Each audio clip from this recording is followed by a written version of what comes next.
What is a salutation? I guess it comes from the same origin as salute, like a gesture Salute. Oh to yeah. acknowledge another person. There you go. But that's Love a bit that's of that's love just a a love guess. a love a good bit of etymology. It always comes back to Latin, Well, a lot of it. God's language. Is it? Is that what God speaks when you hear God speak? Do you hear it in English or do you hear it in Latin? I don't hear it at all, but I think I was told, and this is for real, that God spoke in Latin. Well, that's a little bit outdated, isn't it? Like, how's he keeping up with everything? Omnipresent, everywhere, all times, everyone around the world. If he doesn't even speak the language, is he just like taking a Well, guess at people's English and being like, "Oh, did he say a curse word? I'm just getting from the body language." Yeah, okay, we'll do a hell. This one's yeah. off to hell. There's a lot about religion that ought to be updated. Like, it is a good argument against, you know, religion, I guess, or monotheistic religion at least, is that if there was a God, you'd think there'd be an update at some point. You'd think, I mean, You want God iPhone, 2.0. you want at least, I mean, because so much has changed. You can't expect, if you're like the omnipresent, omnipotent force in the universe, that just showing up once and laying down the law and hoping that it sticks for, you know, I don't know however long they thought it was going to stick for, 2,000 years. Yeah. I mean, it's just not reasonable to expect that. No, it becomes a game of like whispers as well, because by that point, we're so far removed from anyone who heard the message.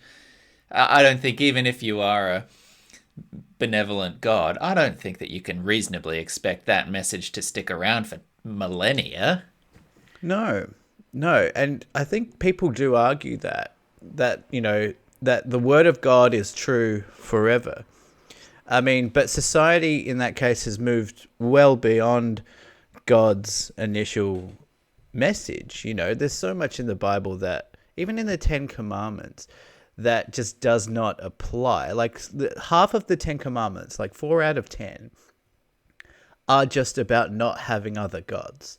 I mean, if you're writing the 10 best things to live by, making half of them about yourself, that's a little But narcissistic. here's the problem: is that we don't even know if we're fairly critiquing the Ten Commandments because it's been 2,000 fucking years. Maybe Sure. someone just fucked up and like misspelled a word and then it got mistranslated and then it got handed down the line. Like, it might not even be that. Maybe it's like, other gods are cool. Everyone should meet my friends. Yeah, exactly. And that's the other thing. Like, it's all written in other languages. It's been translated and passed down verbally, and then, you know, in the written word, time and time again. It's, I don't want to say Chinese whispers because that sounds outdated, but like a version of that where, it's just being conflated. Like, we need if you're out there, update it. We need a bit of Update it. clarity. Just I'm what ready. would Like, I'm someone as well who, on my phone, I don't have my apps auto updating because I like to go see when there's new versions out and I want to read what's changed. Like, I like to know that, Of the course you bug do. fixes, Yeah. the release notes. I want to That see tracks. what's been Yeah. updated. And frankly, I could do with some release notes on this whole religion thing because I want to get, I want to know what the developer's been doing. I want to know what problems we've encountered, what bugs we're fixing. It's getting a little bit long in the tooth. Imagine how much misery in the world you could save just by putting out a message. You did it once before. You put Jesus out. There's going to be like a new updated Jesus. He's going to look like a hipster, Well, probably. I wonder if this is a case of a bit of an old developer just getting a bit sick of working in this industry and just got a bit bored with the app that he was making. He's kind of left it to stagnate a bit because there wasn't just Jesus. Like, back in the day, there was burning bushes. Like, we were getting point releases all the time with Totally. communications. Changed rules. We're learning things every other day. Yeah. Now it feels like he's just let this thing get a bit old.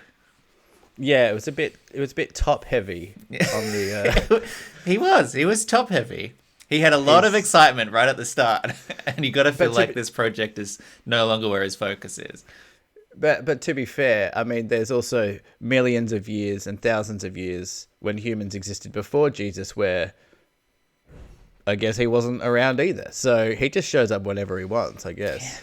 Maybe, maybe he was just like a really passionate coder for like a couple of summers, and then he was like, you know what, this isn't my hobby, and now he's up there just like doing pottery or Yeah. you know, lumberjack. Maybe he's just Well, he's found a new interest. I think more like if we're thinking about this scientifically, he's probably got a lot of other planets that's True. going on with other species on there, and he's literally like plate spinning, but it's like planet spinning on his fingers, and he's just like, I'm in charge of like 150,000 civilizations out here, and which one are you guys? I love the idea of you're like Earth, okay. I love the idea of a stressed out god. It's like, oh fuck, why did I make so many of these bloody planets? Jesus, everyone wants something there. It is a nightmare out there. I am barely keeping things together. Yeah, yeah, the incompetent god. Or like a god that just stepped in, like on a temp role sort of position, Yeah, and things are just yeah. getting out of hand. Is waiting Yeah. for the real guy to get back. Yeah, I'm not even supposed to be God right now. I'm kind of new. You know, I was sitting on the balcony the other day. It was the public holiday, Invasion Day. Thank you. And Sorry, was the thing I you were gotta- waiting for the applause? I just wanted a bit of acknowledgement there because, you know, progressive. Yeah. And I got a knock on the door at about 11 a.m. and it was two kind of middle-aged women, nicely dressed, and they're like, "Hi," and they've got these eyes, like their eyes are really wide, and I'm like, "What the hell is this?" Uh-huh. And they're like, "Hi, how's your morning going?" And I'm like, "It's going good. How's Fine. your morning going?" And there's one of them that's kind of close to the door, and the other one's kind of near the fence. And then they ask me, they say, so we're just going on around the neighborhood and asking people a couple of questions, and we just wanted to know, with all the stress and dismay in the world, do you think that the world will ever come together as one, and conflict will ever be resolved? And I was like, whoa. This is a heavy public holiday question. Right out the gate. Yeah. Yeah. And I was like, you know, I get a little glint in my eye when these types of situations happen, Yeah. because it's an opportunity to play, but also, you know, I want to take it seriously. So I'm like, gave it a real like thoughtful, honest answer, I thought, and just said, you know, I think that I think things sound like they're bad because, you know, we're now more aware of everything in the world due to social media and technology, blah blah blah. But I have like I'm optimistic about the human spirit, blah blah blah. It doesn't matter what I said. And then they go, yeah, that's so true. We're actually from this church, blah blah blah. And then they start talking to me about their religion, and they're kind of like this offshoot thing of Christianity, but they're definitely not Christians, but they are kind of, from what they're saying. And then they're asking me what I think of the Bible and stuff, and I don't think, and I was loving it because, you know, I was trying not to be rude to them. I don't want to make fun of these people. You know, 10 years ago it would have been like, Yeah. I'll chew your ear off, but I want to be polite, but also want to be, you know, push back a little bit on certain things.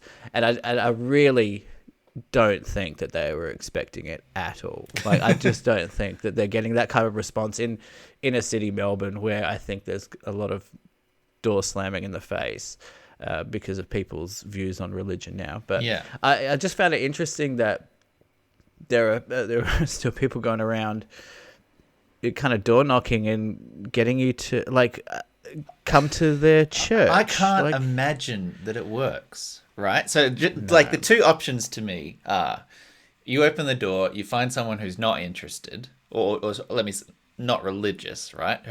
Who you cannot talk your way into believing just by standing on their doorstep on a random, you're not a person I know, right? We know from most science around things like all of the COVID vaccine studies and everything that the best way to convince someone of a position is for it to come from someone you know and trust. So a random stranger rocking up and being like, by the way, Jesus is probably not going to get you to join a religion, right? So anyone who doesn't already have that belief, you have to think is off the table. So then if you knock on the door and get someone who's already a Christian, for instance, already going to church, that's already got it's already in the commitment, bank. Right? Yeah. They've already chosen a belief structure or a faith or a sect that works for them, presumably. So how are you going to suddenly steal that away when they've already consciously made that choice and commitment? I just don't know who the market is. Who are they trying to find? Someone who does believe but hasn't lodged in a particular church or just moved or what? Yeah. Are there swing voters? Are there swing believers just ready to try something new?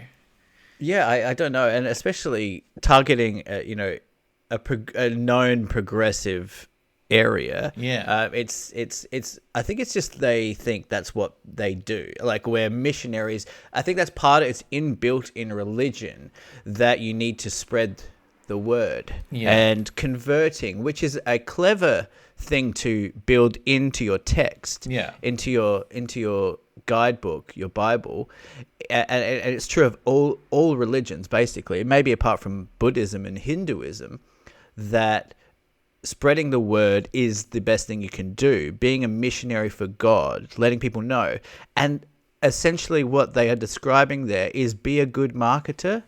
Yeah. Weird.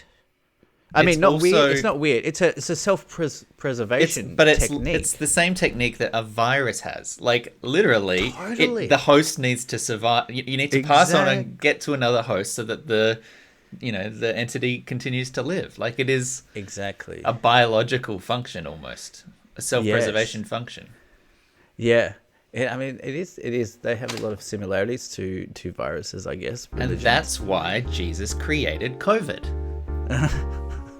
It all makes sense. Yeah. Welcome to Deep Thought, everybody. Thank you for joining us on this wonderful Tuesday afternoon. It's actually a Sunday here, but I'm hoping that you're listening to this on Tuesday afternoon and it blew your mind. Sitting through the internet with me this week, my friend Michael. Hello. Hello. And I love your Cody t-shirt. Talk us through Cody. Oh, it says comedy. You couldn't see the me. Yeah. I thought you were just a big fan of Cody. Yeah. Who's the most famous Cody you know? Zach and Cody? Who's that? Isn't that a Disney Channel show? Sweet Life of Zach and Cody? Don't know, I'm not a pedophile. Wow. You went hard, but I don't regret a thing. And you are Nick. Thank you for introducing me. You didn't introduce yourself last episode, so I thought... I thought that I did. Surely I did. No, you didn't. No, I didn't because you said hello to me. Anyway. Right. Okay. How you doing? That's how that works. Yeah. Good, man. I had a fiery start to this Sunday, I've got to say. Fiery start? Yeah. Tell me. Well, I've got to keep my voice down here because it involves someone who I live with. But I think you'll appreciate this. I came home. I came home this morning. That sounds like I was out doing nefarious things. I wasn't. But I went into the kitchen and we have like a little recycling tub. I am trying to keep my voice down. Maybe I'll just turn the gain up. You know, when we're talking about recycling, things are about to get heated. And someone had, so it's kind of like just a small kind of crate where you just put in like cans or whatever, little cardboardy things. And so I noticed someone had just dumped like a huge pizza box, like right on top. Yeah. Uncrushed. And I was like, come on. Greasy? So, like food remnants? Didn't check it. Okay. Didn't check it. It was just like... Because a pizza box is often not a recyclable good to begin with. Well, yeah, I realize that now. But I thought this is a bit, to me, this is rude. Like, it's not a big deal, but it's just, I don't like this. I don't like the idea. It's just like, you're basically just saying, someone else take out the trash. I think, to me, because you've just assumed the whole space. So I took a photo of this. Just for my mental picture, how big is this pizza box? Is this like, we're talking like a huge fucking thing? It's completely covering your little container. Is it like a standard side pizza? Look, I've got a photo. Is it worth sending? I think you this that photo? I need to see. Yeah, I want to see this photo, and also I like that you got a photo. Like you took a photo of this moment. But okay, this is to my little story here that I took a photo to send into the housemate chat, and that's how it was left. Did you get that? Okay. Yep. So for the listener at home, if you're listening on a podcast player, you might be able to check your chapter title at the moment, see this image for yourself, make a decision. What we're looking at here for the audio listeners or Spotify listeners out there is a milk crate, one of those plastic cubes you often see stacked out at the back of a supermarket, filled with recyclables, a couple of boxes next to it with bottles of wine and glass, that sort of thing. And then smack dab in the middle of it, big old pizza box. And this is an internal picture. Now that to me, I mean, it's not, as I said, it's not a big deal, but it's like, so I took a photo of that and just posted it in the housemate chat and just said politely, hey guys, can we just, if we have bigger ticket recycling items, can we just put them straight in the bin rather than just leaving them on top? It's a bit silly. And I was met with fire and fury by the culprit. Mm-hmm. Basically had a complete meltdown and calling me inconsiderate because she has a job and she has to rush to work sometimes, and that's what happened this morning. So, I need to consider that and have more understanding.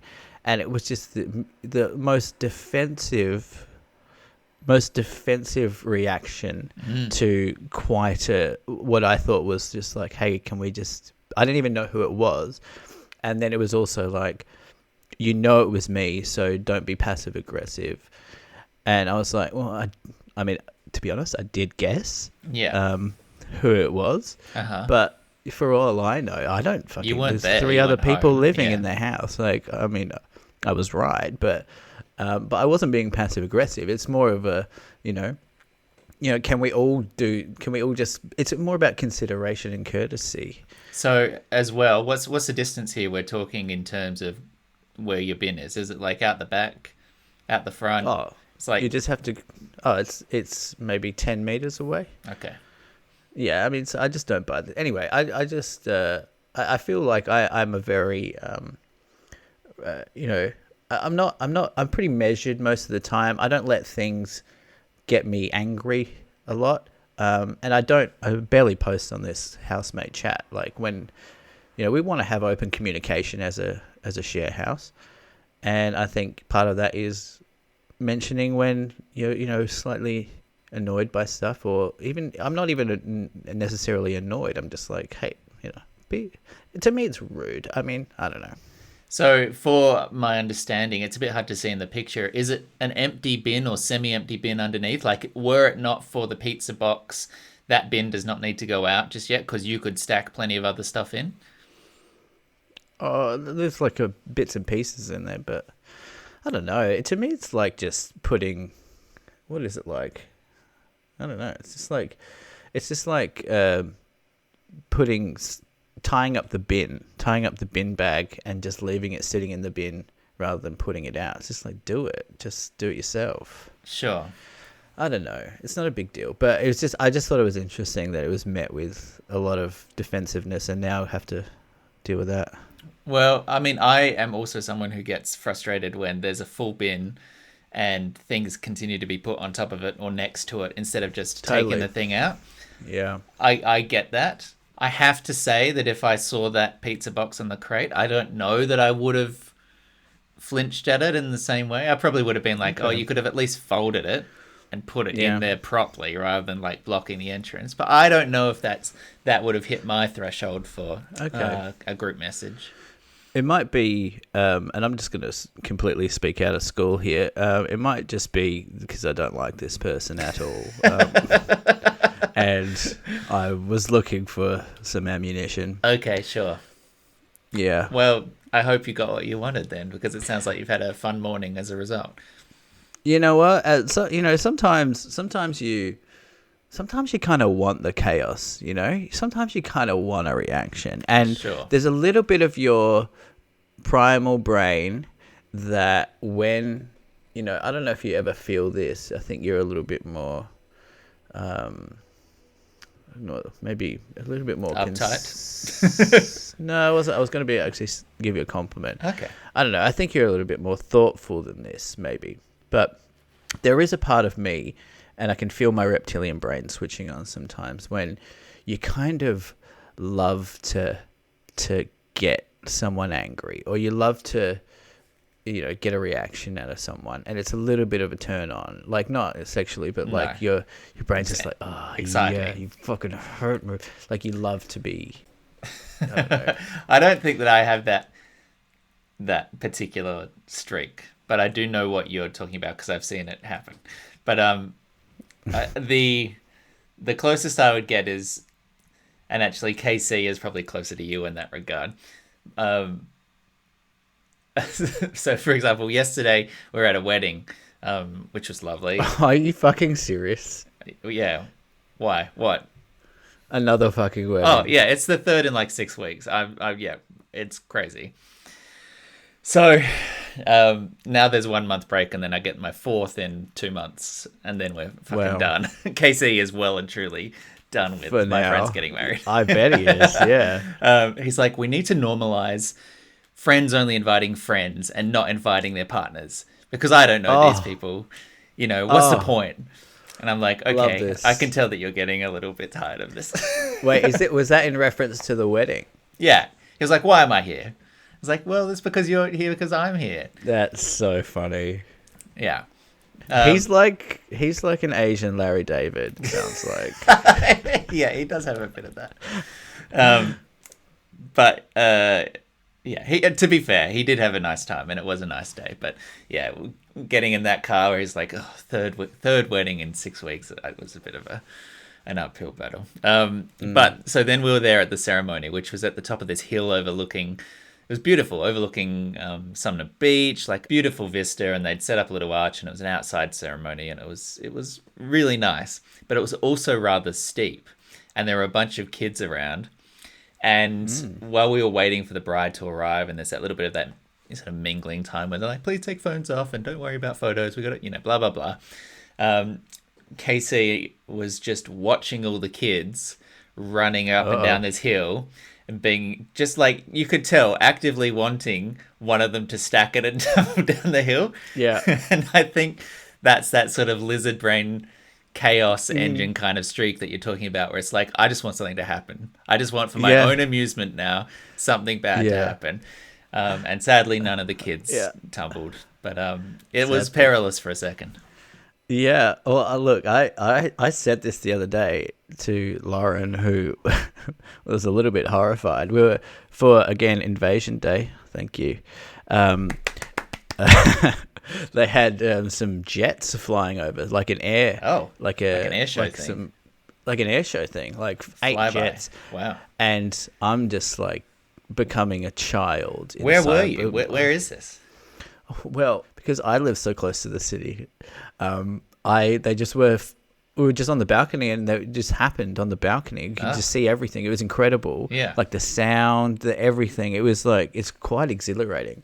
And we're watching these planes fly over for like 20 minutes, and I said to Lauren, there's some part of me that just kind of, I don't want anyone to get hurt, and I mean that, but there's some part of me, they were flying so close to each other that some part of me wants like an accident to happen. Jesus. And just like, it would be incredible, like just to see, like, oh my God, that plane is just, yeah, and the don't guy want ejector seats out of it, and the plane lands in the ocean, and no one dies, no one hurt, no damage, but a little bit of a fiery explosion, kind of exciting. Oh yeah, I mean, we ever into those airplane disaster shows? I wouldn't say into it, but it was one of those ones where if you were watching TV at a certain time of night, it was the only thing that was on. Air crash investigation. You got to watch them. I mean, there was a Nepalese plane that crashed a few weeks ago. I don't know if you saw that. There was an Australian on it, right? There was an Australian on it, and there was footage from, some a Nepalese person who got his camera out, and you could kind of see the crash. And then just while we're talking about it, sorry, just as a quick tangent, one thing I have only very recently discovered, since we're being woke on this podcast, is that apparently the preferred descriptor of the population of Nepal is Nepali, Nepali, not Nepalese. And I discovered that when I was proofreading Sherlock recently, because I saw it and I was like, that's not right, it's Nepalese. And then I looked it up and it was like, oh, no, it isn't actually, it's Nepali. Anyway, sorry. There you go. Brief aside. We'll make our zero Nepali listeners very happy with that. They will. They will appreciate it. Sorry, there was footage that someone had taken. Yeah, about this plane crash, and then it wasn't enough, and I immediately went on Reddit and searched this plane crash, and I found footage of there was some other passenger who was live streaming on his phone when the plane went down. Yeah. Oh my God. And I watched it, obviously, and it's the phone keeps going when, like, for about 30 seconds after the plane has crashed. Wow. So you're hearing like these engine noises, and on the footage you're seeing flames and shit. It is. There's something about. So this guy was live streaming because he knew that something bad was happening. No. He was. That's a spooky thing. He was just having a good time, and he was like just live streaming on his phone. So what? This was a Wi-Fi enabled airline. Well, I don't know. It wasn't high off the ground. I think it had just taken off. Oh, was it like? I actually don't know too much. It wasn't like a jumbo. It was like a 12-seater plane or something. No, I think it was a 737. And the guy was live streaming while they took off? Yeah. I don't know. Well, you can do it. I don't know either, but there's footage out there. I'll send it to you. And no, I don't need to. Thank you. But these airline disasters, like this is MH370, I still think about once a week. It's because it just preys on this this innate fear that you have. No matter how much you travel on airplanes, you have this thought. You have the thought that this is unnatural. Like, this is not. Your brain registers this as unnatural, and you can find coping mechanisms for that or whatever.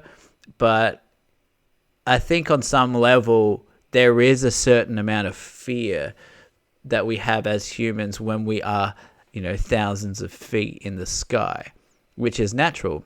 But I don't know, when I see these airline disaster shows, or I see clips, or I hear about planes that go missing, I don't know, all my neurons fire.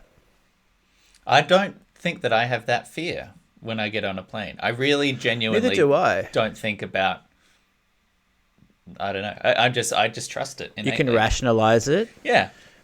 But I guess that's just like I've flown on so many flights that it doesn't worry me anymore. Sure, but you've never you must have at least had a thought that you must have had that like morbid curiosity thought. Of course, yeah. But I don't preoccupy on that. But no, I would. But even so, I would say, like, sincerely, like, there would definitely be flights where I never even think about, like, well, what if this crashed, or what happened if this goes wrong? Like, it's like hopping on a bus. I don't think about, what if we got T-boned by, like, a truck? Like, I just don't think about that. Yeah, I'm not saying I'm preoccupied by it either, but I think on some subconscious level, there is a bit of that. Yeah, of course. Do you find it funny that pilots are kind of like really revered in society? Well, they're not really paid that well anymore, but they are really revered. But essentially, they are like bus drivers of the sky. They're essentially doing the same job as bus drivers, but they are more like, oh, you're a pilot.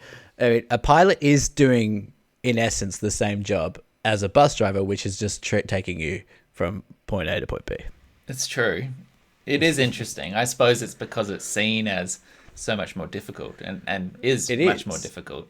that it Yeah. comes with a prestige in the same way. And this is, perhaps not a one-to-one comparison, but like I feel like they're in the same family of professions as surgeons and doctors, right? They're seen in that caliber, Totally. even though they're not. They're like The uniform. Yeah. there's a uniform and there's like a white collar class to it all. Totally. Even if, as you say, they are just transportation people. Yeah. But the romance out of in air travel has completely gone out as it's become more affordable, as it should be. But I do find myself missing, not that I was there in the 70s when, you dressed up, but I would never and have never like worn track pants on an airplane. I would always, at You've least never wear... worn track pants on an aeroplane. No, I wouldn't do it. Wow. Because I respect the mode. I respect the form. I know. I feel. I love planes and I love the airport. And I like. What are you doing? You look like Christopher Reeve when you do that. That's one of my migraine exercises. I'm feeling a migraine. You got a sort of migraine? lingering, so I'm just. Oh, I'm boy. trying to. It's one you can do preventatively, but I do feel on the edge of it, so I'm just doing this silently. Oh. So You can feel the onset of a migraine? Yeah, potentially. Yeah. Mate, can you hold off until after the show? You don't want to ruin this, Yeah, I'll do my best. episode. We'll see how we go. It was really nice of you the other day when Dan Pikevsky asked about. It wasn't actually for him in the end; it was for a friend. But I'll just give you a shout out here, Nick. Oh, just thank for you. a nice guy shout out. Nice Dan guy shout out Pikevsky here for asks, "Hey, what is Nick? Nick has migraines. Does he got any tips?" And Nick, being the Samaritan that he is, recorded a video and sent it to me, just explaining what you can do. And he was so sincere. It was lovely. Very nice. Oh, Nice thank guy. you. Thank you. Nice guy award. Nice guy award. 10 points to Gryffindor. We've been yapping on over here, haven't we, Nick? We have been yapping. I don't have a huge list of items on the agenda today, really. I've got a few possible... Now, do you have any myths? Because I got so many myths that I just need to shit out. I could find a myth maybe as we talk about it. But you want to jump straight into some myths? No, actually, we'll save that. I want to talk about Brad Pitt. Okay. I got some things to say. Now, Brad Pitt. You got to love Brad Pitt. We don't have a Brad Pitt news jingle, but do you feel like George would mind if you borrowed the George Clooney news jingle? I wouldn't do that. I wouldn't Okay. do that. There's not enough syllables anyway. But I saw I saw Babylon the other day. I don't know if Okay. you know about Damien Chazelle. Yeah, whatever. haven't seen it. Know it. Directed La La Land, Whiplash, something else. A big fan of his directing. This was a Class A stink fest. This Wow. movie. Okay. I took I've heard mixed Lauren to go. things. Yeah. But you went in open-minded and came out wishing Well, your mind I had went- been closed. I actually went in pretty optimistic. I'm a big fan of La La Land. I'm a big fan of Whiplash, and I'm a big fan of Brad Pitt. I took Lauren. I'm trying to get Lauren to see.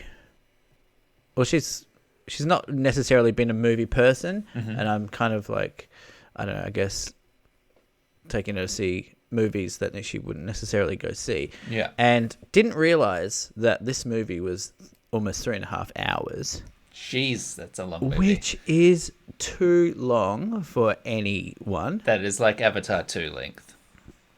Is Avatar 2 3.5 hours? It's like 3:15 or something. Wow. That is, I don't care what it is. It's But I mean, self-indulgent by to be some way. fair, like I watched that movie and I was also dreading 3 and a bit hours. That movie moves quickly. It doesn't feel that long. And if you're going to do it, it feels like it needs to be an epic at that kind of scale, right? Totally. Like, go see, like, because Gladiator's really long, is that right, from my memory?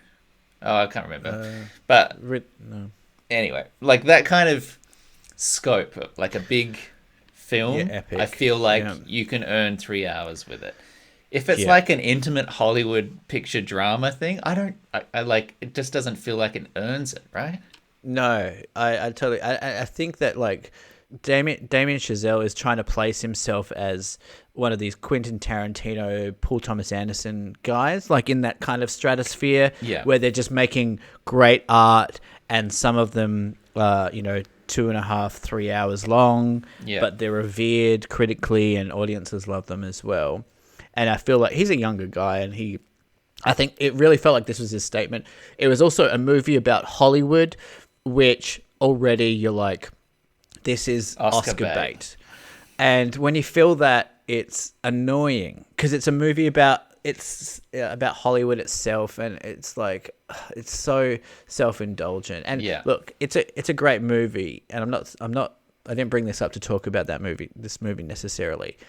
It is a visually spectacular movie, but it's just one of those ones where, you're getting to 2.5 hours and you're checking the clock. Normally I wouldn't check my phone during a movie at the cinema. But then you're like, is this gonna end soon? And it feels like, okay, this scene could be the end. Yeah. And then it's not, and then it's for like 40 minutes. The next, and then it goes to a next scene, and you're like, you can feel that this is not just like another scene. It's like a whole other part that they're introducing. I'm like, what are you doing? Poor Lauren is just like, ugh, you didn't tell me about this. Anyway, I wanted to talk about Brad. You just for clarity, you said Babylon is a big stinker, and then halfway through that you said it's a great movie, don't get me wrong. So where did you land on it? Sorry? Did I say Babylon's a great movie? Yes. Okay, I did not mean that. I meant that it is visually spectacular and it is well choreographed. Okay. And Margot Robbie gives a hell of a performance, I gotta say. She's a really great actress. Yeah. Actor. But Brad Pitt. Bradley Pitt. Now, I could not help but first of all, disclaimer. I love Brad Pitt. My Instagram is full of Brad Pitt videos because whenever I see one pop up, I can't look away. He is the most gorgeous man I've ever seen. He's so charismatic. Brad Pitt is the kind of man that straight men love. This is exactly right. It's like he's got all of the features in the face that straight men want to have, I guess. He's just I just find him captivating to look at. I could watch him eat a curry for 3 hours. I would rather have watched Brad Pitt eat a curry than this movie. But can Brad Pitt really act? This is the question I'm posing. Okay. Can Brad Pitt really act, or is he all charm, charisma, and good looks? Because in this film, he is awful. Awkward. He's so bad. And you just feel like Brad Pitt is doing a really good impression of an actor. And he's like, I think that maybe he's reached this level of success where maybe he's in that kind of Jack Nicholson category where he's not really acting anymore. He's just doing himself and people are buying tickets and it's money in the bank. But at least Jack Nicholson doesn't give a fuck. I think Brad Pitt does give a fuck, but he just is bad. And he just he does this weird accent. He does it in a lot of his films. Like in Inglourious Bastards, he really kind of, played on that, buongiorno, like that. And that's funny. It's used in the right context, I guess. But I'm thinking back on all these movies that I love of Brad Pitt's, Moneyball, 12 Monkeys, other things. And surely it Burn After Reading, right? Yeah, but that's again, even Burn After Reading, I think he's being goofy, and it's fun to see Brad Pitt being goofy, like it's fun to see George Clooney being goofy. But is it good? I don't think it's good. I would think that film, he's good in that film. But I know what you're saying, and I'm going to come back to that. But I'm just going to quickly take my medication because I do think the migraine is appearing. Okay. So I'll be back in 1 second. Okay. Now, is that going to kick in when you need it to? We will see. I am feeling the migraine come on, and I have the visual disturbance at the moment, which is called an aura. So that's a little bit trippy and unpleasant. But at the same time, the headache isn't here yet. So I'm just going to push on, and we'll see how we go. And sincerely, it might actually fuck with my sentences. Like, the words tend to come out a bit wrong when the brain is getting stressed with a migraine. So we'll see whether it's noticeable. Could be good content. Could be great content, and really that's what I do it for. But well, yes. Sing out if you don't want to continue, because I'm whatever. No, thank you. We'll see how we go, and I will let you know if it becomes a bit difficult. I might actually open the window and get some airflow in, but it will affect the audio, so we'll just live with that, I think. I like a bit of acousmatic sound. I feel like a real jerk. Is that a LaCroix? It is a LaCroix. LaCroix. Is there alcohol in that? No, it's just sparkling water. Okay. I feel like a real jerk, just like... Are there? When you put vodka in them, it's... It does, true. Sorry, you feel like a jerk? I feel like a jerk just rambling on about how Brad Pitt stinks while you're suffering with a migraine. My brain's exploding. And you're like, it just doesn't convince me. I don't know. I do. I don't know. I feel like Brad Pitt is in the echelon of sort of came up in the 90s era movie stars when you could get away with looks but not necessarily being a great character actor. And, you have your Leonardo DiCaprios, you have your Brad Pitts, you have your George Clooney's, and all of them, I can never forget that they are themselves. Yes, who they are. They are who they are.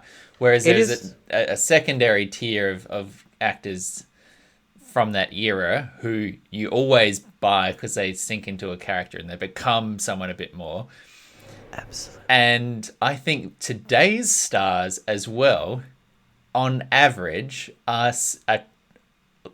they become successful because they are talented actors, and then they get more and more roles, probably secondarily because they're hot or, charismatic. But I feel like the next generation of people coming up are real talents, like Barry Keoghan, man. Adam Driver, like all these young guys coming up. They're not like the conventionally handsome ones. They're the really fucking talented ones. Well, yeah. I'm so glad you mentioned Barry Keoghan because he steals the show in Banshees. Yeah, which I saw last weekend. Yeah, Colin Farrell, though, is one of these guys that sits underneath the Brad Pitt stratosphere and is just constantly putting out good work and doing interesting roles and doing crazy things with his eyebrows. It's like it's so great to watch, but I don't know. I'm kind of aware that it's Colin Farrell, and he's very good looking and everything, but he doesn't have that same like he does become a character. Brad Pitt, and it's a weird psychological phenomena that we have that we're going to see films to escape and we want to buy into the story and we want to believe the characters. But at the same time, the characters are played by people we very much know and we know that they are pretending. It's like the opposite of what you'd imagine. That work should work. Yeah. Brad Pitt is always Brad Pitt, no matter what he's doing. But our brains, maybe that's the part that my brain's not fully accepting, is that when it's such a big star that I can't actually believe that it's him. That it's built up. But if it's Daniel Day-Lewis is doing something different. Daniel Day-Lewis is, maybe he's doing less films for one, but he's also doing no engrossing. Films now. Yeah, don't remind me. Sorry. But I don't know. It's Brad Pitt is clearly a star, whatever that means. It's like he's got that. I wonder if you grow into stardom, though. I wonder if you because people always talk about like having the X factor or whatever, for lack of a better word. But like, there is something like Pete Davidson is someone who I would argue is not funny, but has a star quality, and I don't see what his talent is, but I see his appeal. It's interesting because I was trying to think of other examples here. I think, oh God, the name just evaporated. Ryan Gosling is probably someone in the 90s era where came up on looks and does compelling performances, possibly doesn't have a huge range. He's kind of got a couple of modes, and he does them well. But then you look at someone like Tom Cruise, and Tom Cruise is an interesting one because I never forget that it's Tom Cruise, right? Whenever you're watching it. But at the same time, I buy that he's the character because he's doing so much of it himself. Like, it's weird. Like, he's always Tom Cruise, but he's still performing because he's a stuntman now, effectively. So that but with feels those Mission separate. Impossible movies, you're aware of part of their success. I think is, their PR people. They want everyone to know that Tom Cruise is doing his own stunts. Yeah, they want, like, that's part of their appeal. Yeah, so they're almost outside of movies. They become meta in a way where they are movies, but you also know that Tom Cruise did all the stunts himself. You also know that they went to Dubai to film this, and they how much money they spent. They want you to know all this stuff, which is kind of counterintuitive to the movie process, where intuitively you want everything to be behind a kind of a curtain. Yeah, it is definitely marketable, but I don't think that makes it any less believable or less impressive, because, like, legitimately the things that they do are fucking insane, and by all accounts Tom Cruise is an incredibly talented person in terms of learning very difficult practical things like flying fucking helicopters and riding motorcycles. And, like, did you watch, they've already put out like a 10-minute doco about the upcoming Mission Impossible motorbike into base jump stunt? Did you see that at all? No, I didn't see that. So there's some, it's like 10 minutes or something of them talking through the logistics of what they did. So the stunt, I don't know if you've watched the trailer of Dead Reckoning Part 1, but it's at the end of the trailer. He basically drives on a motorcycle off a cliff, drops the bike, plummets to the earth, and then, like, base jump, pulls a parachute and flies away. And they did it practically. He jumped off a cliff on a bike and floated down. And they built this incredible long runway, this huge engineering feat of a ramp stuck off the edge of this, I don't know, Swedish canyon or something like that. And they showed all this footage of Tom Cruise spending months and months and months learning motorcycle stunts, and all the people are like, he is a professional level, like, motorcyclist now. Like, he could do this shit in his sleep. And that's the kind of thing where, yes, you probably are using it for marketing, but also it's just fucking insane. Like, it's crazy. It's fun. And you sent me that video of him promoting the movie while jumping out of a plane. Hilarious and incredible. Yeah. I love it. And shout out to Tom Cruise's publicity team, by the way, who he's gone through. He was almost cancelled in the early noughties, and he has just come back, in full public favor. Yeah. Everyone loves Cruisey now. He's 60. They've tried to kill the Scientology shit, I think, a little bit. Yeah. But he's come back around in a pretty big way. Like, everyone loves him now. Yeah. No, and he's including Hollywood, because they're making fucking billions of dollars off him. Top Gun Maverick was gigantic. Yeah. And he's funneling all of it into Scientology. Yeah, it's interesting. Yeah. Yeah. By the way, I love that we're talking about this. I feel right in my wheelhouse now. Good. Like, we're not talking about, cultural issues or things that I shouldn't talk about. I'm like, let's talk about movies and actors. Yeah. Can't get into any trouble. Feel very comfortable. First time in a while. Well, I'm glad. I did see Banshees, as I said, last weekend, and I really enjoyed it. I thought it was very good. Beautiful film. It has that sort of trademark McDonough darkness in it, but it's a really fucking funny film. Like it's genuinely laugh out loud. It's and I've sad never too. loved a fucking donkey more in a movie, other than maybe Shrek, I suppose. Okay. I love I just love the idea of such a simple premise. Yeah. Being, someone who just doesn't want to be friends with you anymore for I don't know why. And it being able to elicit such an emotional response. I think that's a beautiful thing, and it's so funny, and it's But I think the most impressive thing about it, beyond the premise, is that the depth of it is character. It's not plot, because I'm going to give out the spoiler now. If you haven't seen Banshees of Inisherin, you should. It's very good. Mild spoiler coming ahead. But the reason that the guy doesn't want to be friends anymore is he thinks the character's dull and he's wasting time and he wants to do more important things with his life. And that's the answer, and you get it maybe 25 minutes in. Yeah. And in terms of plot, it is just them from that point onward going back and forth being like, but why? Yeah. But why? Why not? Yeah. How about I can win you back over if I do this? Nope. I can win you back over if I do this? Nope.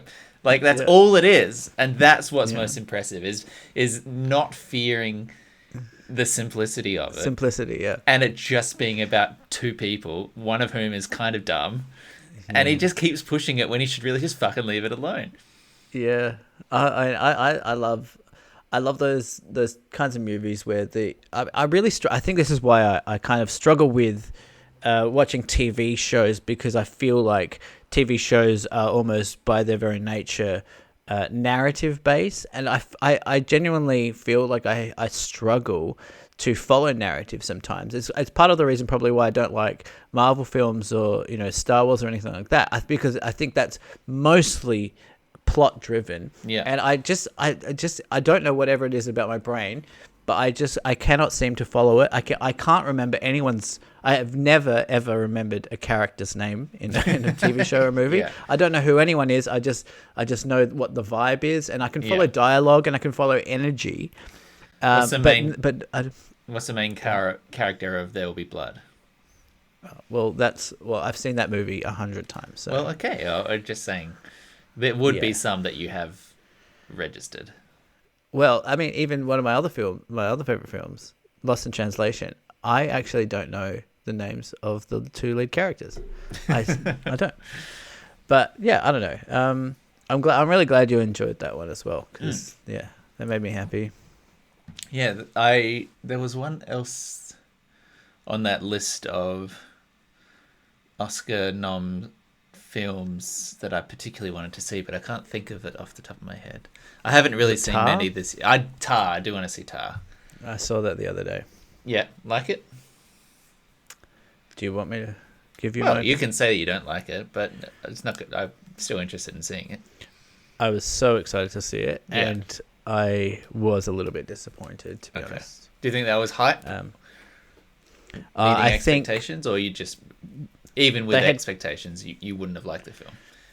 I think everything was there for me to love it, and that's always an issue, because I am going to obsess over seeing this film.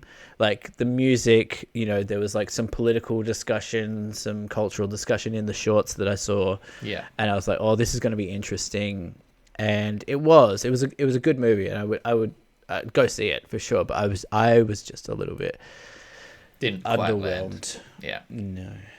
But Cate Blanchett is incredible. What a legend. Like she has had such a good career. And never really, like, what was her big mainstream hit? Like, she's an Australian legend, but also like properly respected across, the world. But what was her big hit? Like, where did she really land? I can't remember. I just remember her in. She was in a few Wes Anderson movies, was she? Yeah, but that wouldn't have been the start, surely. I don't know. But yeah, she's great. You really get the sense with Kate, I call her Kate, that she is like a real theatre actor. For sure. You can tell that in her acting, and that's slightly off-putting to me. But her career, I just like actors that make interesting choices. Yeah. and she's definitely done that with her And career. she has distinctive characters as well. She becomes different people. Oh, Lord of the Rings? That was probably her biggest appearances. Anyway. Outro and then something? Yeah, I got a weird news. Just a quick weird news. And then we You can got do a some weird myths. news? Yeah. Hell yeah, dude. Hit me. Well, thank you everybody for listening to this podcast. I have a migraine, so I'm not going to bother doing too much of an outro, but I appreciate you being here. Send us an email if you want. It's all in the show notes, and I hope that your hair looks good today. 4 out of 10. Fuck off. How would you feel about some weird news? Let's go. In the news today from the Strange and Weird Fact File. Well, for decades, only crackpots and crazy people believed in UFOs. Deputies That's what I say thought the anyway. suspect told them he's been performing sex acts on animals since the Tonight I 1970s. told about my close encounter with the Yeti. Totally true. A sticky situation at an airport in Tennessee after baggage was sprayed glass. Turns out the government had been taking them seriously all along. This is Deep Thought Weird News with Michael Zugarevpala Sludge. I wonder if it's the You same know what? weird news I had. I'm gonna have to lob this one up for you because I can't actually read at the moment. So what I'm gonna do is I'm gonna paste it in the chat and you can just live read it for me, and we can just Can't react in read? real time. Nah. Fuck, dude. This is good content, though. Suffering for your art, as always, Nick. Thank you. Suffering for your fart. All right. Oh, it's New Zealand-based. New Zealand-based weird news. True story. Just popped up last week. Michael, take it away. Waihiki's sausage mystery. It's ripping us apart. We can't trust one another. For the past year, Waiheke, am I pronouncing that correct? Waiheke. Waiheke Island residents have been finding single sausages wrapped in bread left in their letterboxes. As accusations fly and motives are questioned, victims of the Surfdale sausage say the mystery is tearing the community apart. Yeah, sausage mysteries. The first sausage arrived in the summer of 2022. Love this already. Wrapped in white buttered bread and coated in tomato sauce. It was cold by the time Jacob Coetzee found it in the letterbox, though it looked to have once been barbecued. Shrugging it off as a likely leftover from a drunken passerby, the teenager biffed it away and gave it no further thought until it happened again and again. Same sort of sausage, same sauce, same location. And then things got even weirder. Quote, I sent a picture to my friend group and some of them had been sausaged as well. That's when we realised we had a serial sausager on the island. It sounds much more like a Beatle than a New Zealander, but go on. You don't know what he sounds like. That's Waiheke. That's Waiheke that Coates referring to. That just a 30-minute boat ride from downtown Auckland. The island's known for providing an elite retreat for the wealthy, a haven for alternative types, as well as the wine from its 30-odd vineyards. It's an unusual place for an unusual mystery. As reports of letterbox sausages continued to pour in, Coetzee, who lives in the suburb of Surfdale, began investigating. Many of his mates had also received the small goods, and while some members of a local Facebook group wondered whether sausaging was a euphemism for something unsavory, others said it happened to them. There's actually then a call for action. Do you know more about the Surfdale sausager? Email us at stuff.co.nz. The article is actually a lot longer, but we don't have to go through it. You get the idea. The modus operandi. The article is so long, actually. I just reading this. Yeah. Wow. You never know when the strike will happen, but when it does, everyone gets struck. Nobody's letterboxes are safe. I love that. I like to think that this journalist has been given this case, and it's just like, okay, well, you know what? You want me to report on a fucking sausage mystery? I'm gonna do it. Someone has legitimately treated deep this investigation style, like a serial level podcast mystery. as a fuck you, I imagine, which I think is incredible. There's parts of this article where they've gone to basically a Woolworths and they've asked them whether they've sold these sausages. They've tried to track down the source of the sausages, and the supermarket people are like, I can't confirm or deny if that's one of our sausages, sorry. But like, imagine getting money for the investigative journalism to be like, I need to go see what the origin of this sausage is. Yeah. So lots happening in New Zealand at the moment. Yeah, pretty big news story over here.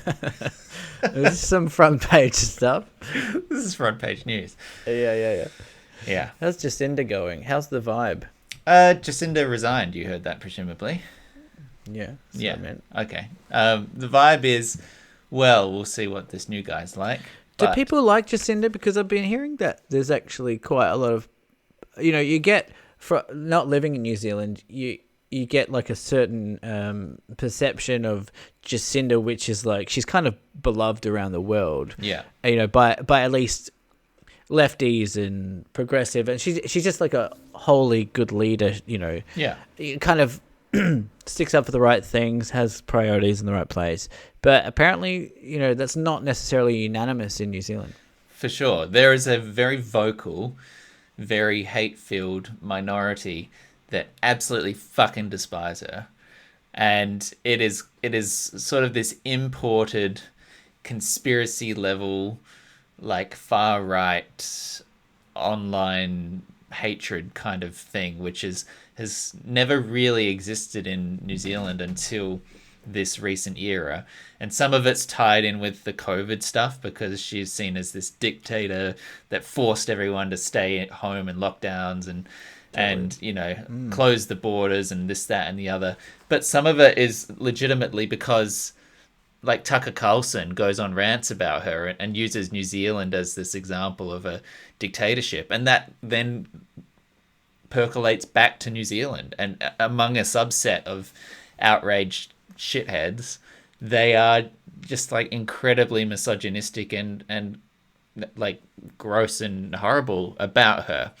But do you think it's just misogyny, or do you think the far right ideals and views are trickling into the mainstream, and maybe not even the mainstream, but more mainstream conservatives, that they are kind of maybe adopting some of those previously held far right views? Yeah, no, it is both. It is which I guess is happening all around the world. It's happening everywhere. Like, there is a creeping rise of some of that stuff. But like, there is actual conspiracy bullshit. I'll see if I can find. So there was a very good Vice article called "Virulent Hatred: The Global Far Right Celebrates Jacinda Ardern's Resignation." The New Zealand Prime Minister was a prominent hate figure for international far right and conspiracy theorist networks whose vilification of her may have played a role in her resignation, experts tell Vice. Ardern has not explicitly sort of pointed to the reaction she's got from these groups in her resignation, but I don't think anyone would deny that it must have had some kind of impact.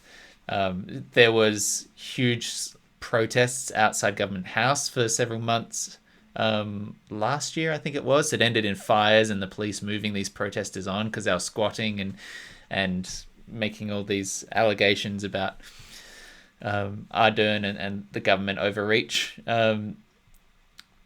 But it's been personal on the family as well. Like, her husband and kid have been subjected to shit as well. It's also, remember, it's connected to the idea of the mosque attacks and her alignment with Islam and standing there and healing with Christchurch and being such a supporter of that has obviously pushed some of the right against her. But she's just sort of become this lightning rod, right? Getting all this unhinged shit. Is that not part and parcel of being a politician? Sure. You expect to be hated by a significant I amount think of the that you could empirically assess the reaction to female leaders versus male leaders and see a distinct difference. Well, I mean, Dan Andrews is in a similar boat here, surely. Yeah, I mean, he's not the prime minister, I guess. Yeah, Not I'm not saying that everyone's no one has suffered, criticism or attacks from opponents across the spectrum, but it does seem to be a particular kind of reaction that women get. So one of the reporters here was interviewed about the New Zealand response to Ardern is talking about how they, as a reporter, got dozens of emails about that woman being a race traitor, undermining New Zealand's Christian heritage for wearing the hijab after the Christchurch attacks.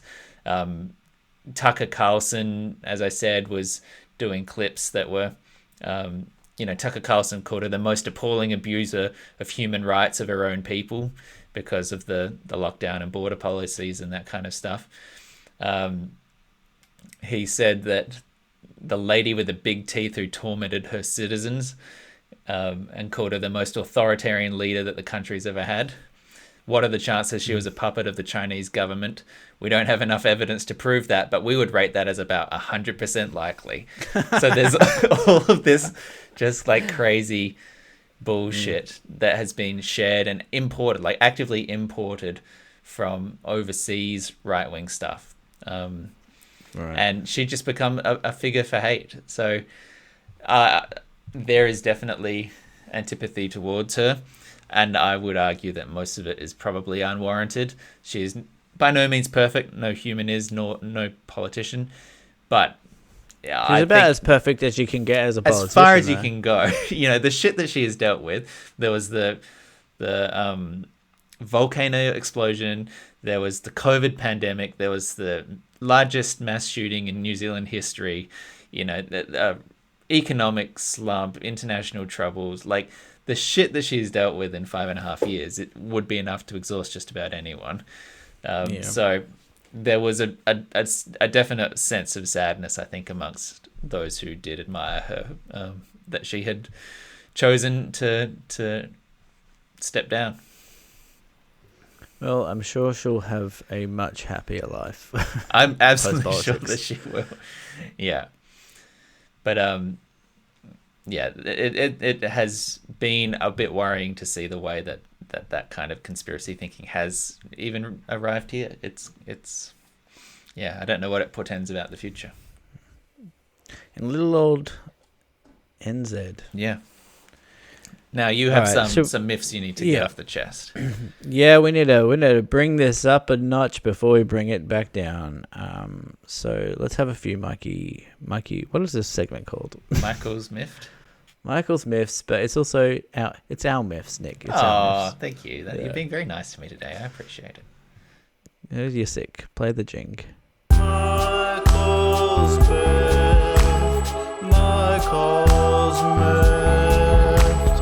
Annoyed, displeased, riled up, offended, aggrieved, irritated, chagrined, pissed off, put out, resentful, and big, discontented. Michael's Myth. All right, I've got like approximately 83. Well, I have no myths immediately prepared, so I'm ready to just sit back, relax, and you can take me on a miffy little journey.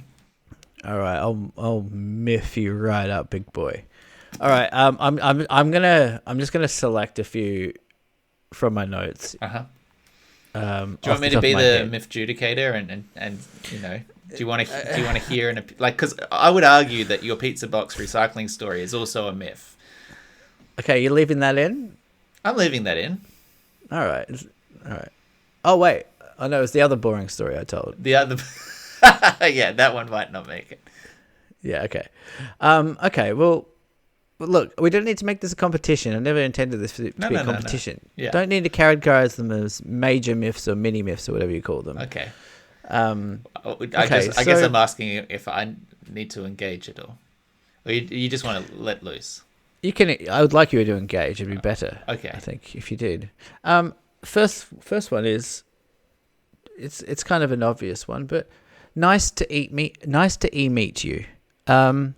I'm still getting emails saying nice to meet you. And I cannot do this anymore. I think we're done. I think this is a 2020 thing. When you say nice to meet you in an email, I think you're an idiot. I think you are so out of touch with society, and I don't respect it. I don't like it. I think it also reminds me of COVID. When you say nice to hold meet on. you. This definitely predated COVID. Does it? 100%. People have been doing this for years. You're probably right that there was a spike in usage. I will accept that possibly has those associations with you. But here's the thing. What would your preference be? No nice, just classic nice to meet you? Here's what I do. I just say nice to meet you. Okay. Don't you And feel like I'm constantly sending these emails in my job, and I'm constantly meeting people over email, and I'm not putting the E hyphen first. I'm not doing that. You know why? Because I'm up to date with what society expects. I mean, if you are going to go for E hyphen E meet you, then you should really be still going E hyphen for email. You know, like there was an era where the E hyphen existed, and I can't think of another instance now where that has any usage in this day and age. To me, I think it's. I just imagine that you are a little bit older. I think like that's the only saving grace that I can offer. If I see a nice to meet you, it's that like, okay, you don't know what's going on. And that's fine, but also I'm seeing young people do it, and I know that they're young and they're sending me, "Hey Michael, nice to meet you." And I'm thinking, no, it's not nice to meet you. It's not nice to meet you. Okay, let me throw some other internet lingo past you, and I just want a thumbs up, thumbs down. You know, yours sincerely. What's your sign off? Sign off. Great question. I do a cheers, probably 90% of the time, and I do cheers, space, Michael. Yes, yep. Or I'll do a thanks. Thanks. Or if I'm being stop. No. I would never do a full stop. I do a thanks, comma space, Michael. Or if I'm feeling real passag, as you say, I'll do a much appreciated. Oh, okay. But that's when I'm turning shit up to a 9. You know, I would say I'm a 70% cheers, maybe a 60% cheers, 20% thanks, and then 20% a warm regards. Like when it's a little bit more formal. Nice. Yeah, I like a warm regards or a cold call. I also cold call. Like when I'm emailing someone for the first time, you go with a warm regards, where it's like a little bit like, okay, we haven't got this relationship set up yet. Yeah. What I'd love to start doing, and it's going to take a little bit of work and a bit of therapy, I think, probably. But I'd love to just sign off without any kind of is that a salutation? Just to call back that? Yeah. Is that a sign? Whatever that's called. Yeah. I'd love to just sign off M. There is someone in my emails who's a K and a couple of emojis. And I don't know what's your stance on emojis in emails? I think it can be of use, but it has to be sparing. I think they do. And I think it needs to be for clarity. So it's not just to litter it in there for fun. It's like, okay, this could be read in a certain tone, and I need to make sure it's not misread. So there's one emoji here to sort that out. Yeah, I totally agree. I work in like a scientific medical scenario, and I constantly feeling myself wanting to put emojis into my emails, just because I'm always asking things of people, and I hate asking things of people, and I want to soften it, but I'm also dealing with scientists most of the time, and they are not emoji people historically. Famously not emoji people, scientists. Famously, yeah. They probably disrespect emojis. Just moving on quickly because Yeah, we got stuff. I'll move. We got stuff. This one's a bit of a two-parter. Okay. Coles. Mm-hmm. Supermarket. Mm-hmm. First of all, have things. Have things. Okay. You feel like you go there too much and they don't. There is never anything there. Okay. There's never anything that I want. Coles there. is a budget supermarket. This is sort of what you get, right? It's a leading supermarket. I don't know. Like, is it budget? It is. It's the cheaper one, right? It's less prestigious than a Woolworths or something. More prestigious than an Aldi. But Aldi's got its weird factor. Aldi's like, yes, German it's weird, cheap, yeah. but you might also get a lawnmower or something. You know, like it's got another identity. Coles' only brand is our prices are cheaper. Sure. And this is specific to the Coles, which is down the street, which I realize is a very niche myth. But the Coles that is right around the corner from my house never has anything. Like their shelves are bare. They don't have nothing. Are they struggling? Because a bare shelf is often we don't have the liquidity and the turnover to be able to keep buying things and keep things on the shelf. If that's the case, get it together. It's a bit of a vicious you're a cycle. supermarket. Your purpose is to have stuff, and you don't got stuff. Yeah, So right what now are you're you just a doing? market.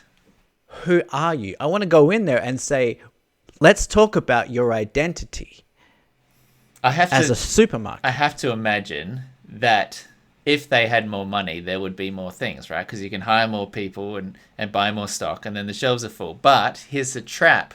If you don't have the money to do that, then people go there like you and discover they can't buy things there. And so they stop going there. So they don't get the money, so you can't stock the like a vicious cycle. Sure. Well, it's a very popular supermarket and a very busy street, so I don't know what's going on. But here's the other part, which is a little bit conflicting on this, is that the supermarket shelf stackers are always where I want to look. Always. Wherever I go in looking for some pasta. They're in front of the pasta. And they're right in front of the pasta. I go in looking for a little tub of protein yogurt because you know your boy likes to stay lean. Yeah. They're right in the middle of the yogurt section. I can't even see what's going on. I do a lap. I go, okay, you're going to be there. I'm giving you like some vibes that I need to look. They don't give a shit. They got a job to do. Yeah, first of all, the fucking shelves are all empty. Exactly. So you need the shit. You need the stackers. So I realize this is kind of negates itself. But then I'll do a lap. I'll go to the frozen berries section. I'll go to the rice section because I'm always buying rice, Nick. You know I love rice. And then I'll come back to the yogurt section once I've gotten all my other stuff, and they're still there. I mean, get it to get like, do it when you close. Stack the shelves when you close. Of course they are. To me, the context you've now painted is that this is a really busy fucking supermarket. It's a very busy supermarket. And they probably literally never just have can't keep things on the shelves. You need to go Hire at a more different people. time. What time are you going to the supermarket?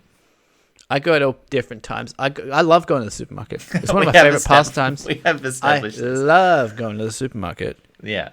And I'll go there. I'll go at 8 p.m. I'll go at 7:35 a.m. I don't give a shit. I go when I want. I go when I feel. I'm a man. No one can tell me. I go when to I'm bored. All right, I'll give you one more myth, please. Oh, okay. How about this? Maybe one you can relate to. People. Following? So far, yeah. People who don't wear headphones at gyms. Oh. What are they doing? Peeve. Big peeve. They're flying solo. Wait, roar off the phone. No. They're just not doing anything. Now, the reason why this is a big myth for me is that it's kind of understood that when you go to a gym, everyone's probably going to be on their their own kind of headphoney thing. Yeah. So you're not listening to anyone else. Yeah. Now, the way that my brain works is that, and it's because of the issues that were created by my parents. Sorry. Pause. Rewind. Did you say that everyone has an understanding that they're wearing headphones, so they're not listening to everyone else? Is that what you just said? What? Yes. That's okay. I don't think that's a mutual understanding. What is there to listen to? Groaning.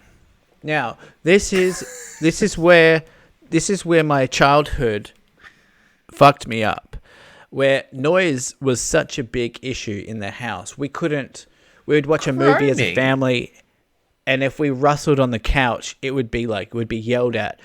Noise was a big thing in my family, and if you chewed loudly, you'd get yelled at. Or if you whispered while someone was watching at something, you'd get yelled at, right? So I had this hypersensitivity to noise, but not even necessarily me listening to that noise. It's me being aware of my own noise that I'm making. And when I'm working out, I want to be free. And when someone's not wearing headphones, I feel like I'm imposing on them, which is selfish of them. I shouldn't feel like that. You're making me focusing aware on of the sounds that I'm making. Noise, and I don't want to feel like that. I want to be free. I want to be a free willy. Well, you shouldn't be doing that at the gym either. I should stop getting my dick out at the gym, and that's probably why there's all that whispering. There's a lot of gasping and moaning. Yeah. But I don't know. It's been happening a lot lately, and I just think it's a little bit selfish. Like, we should just all be locked into our own, our own bubble when we're out, when we're clearly at a place that involves making noise. And I feel self-conscious. When you're not wearing headphones at the gym. So I think everyone should just wear them. I think in a segment famous for it, this is the least relatable thing that you've ever said. Is it? Yeah. I thought it'd this be is ringing unanimous. So much as a you problem, and so little as an anyone else problem. I think we've hit new peaks of insularity. I'm impressed. I'm appreciative. I think no one else in the fucking world is going to have any way to connect with this story. Oh, please call in if you do. The idea that it's offensive that other people are not wearing headphones because then you'll be aware that you're making noise that they can hear is such a convoluted thing to have a problem with.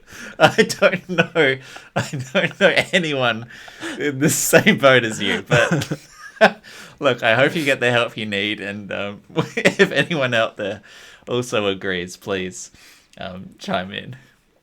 I try to silence myself, but it's very hard to try and lift a heavy weight. Here's your challenge for next week. Go to the gym and just be free. Just make a do your squats, do your bench press or whatever, and let that noise out and see how you feel. Come back and report.